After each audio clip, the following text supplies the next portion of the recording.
সেই আখিরাতের এক মুহূর্তের সুপেলে দুনিয়া সব দুঃখ ভুলে যাব। সেদিন মাজলুম আফসোস করবে, আরো কেন মাজলুম হলাম না, জান্নাতটা তো আরো বড় হতো। শহীদের চাইতে বড় মাজলুম কে আছে? আর জান্নাতে একবার গেলে কেউ দুনিয়ায় ফিরতে চাইবে না, অথচ শহীদ একবার না 10 বার ফিরতে চাইবে দুনিয়ায়। কারণ সে জানে মাজলুম হওয়ার কি মাকাম, মাজলুম হওয়ার কি ফজিলত। আরে ইবাদত করে কদ্দুর আগাবেন? ফেরেশতার চাইতে বেশি ইবাদত তো করতে পারবেন না। আগাবেন কি দিয়া? দুই জিনিস দিয়া। নিজের গুনার খাহেসাত আছে, নফসের ধোঁকা আছে, তারপর আপনি গুনাহ করছেন না। ফেরেশতার তো গুনাহ করার সামর্থ্যই নাই, আপনার সামর্থ্য আছে তো আল্লাহর ভয় করলেন না। 2 নম্বর, ফেরেশতার দিনের উপর চলতে কোনো বাধা নাই, কোনো জুলুমের ভয় নাই। আপনার পদে পদে বাধা, দিনের উপর যত বেশি চলবেন তত বেশি বাধা। যদি দিনের উপর চলতে কার না হন, নিজের ঈমানের ব্যাপারে ভয় করেন। একজন নবীও বাধামুক্ত পথ চলতে পারলেন না, একজন সাহাবীও দুনিয়াতে সুখের দিন সারা জীবন কাটাতে পারলেন না, পদে পদে বাধা। এমনকি যুগের ইমামরা পর্যন্ত বাঁচতে পারলো না। কোন ইমামের নাম বলবেন?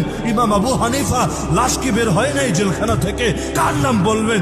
ইমাম মালিক, তার মুখে চুনকালি লাগিয়ে গাধার পিঠে চড়িয়ে তাকে কি ঘোরানো হয় নাই মদিনার অলিতে গলিতে? আরে কার নাম বলবেন আপনি?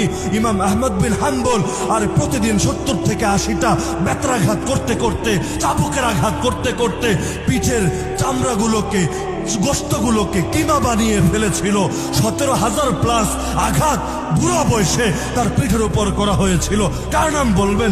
ইমাম সালাখসি, তাকে দ্বীনের জন্য কুয়ার মধ্যে মাসের পর মাস, বছরের পর বছর ফেলে রাখা হয়েছিল।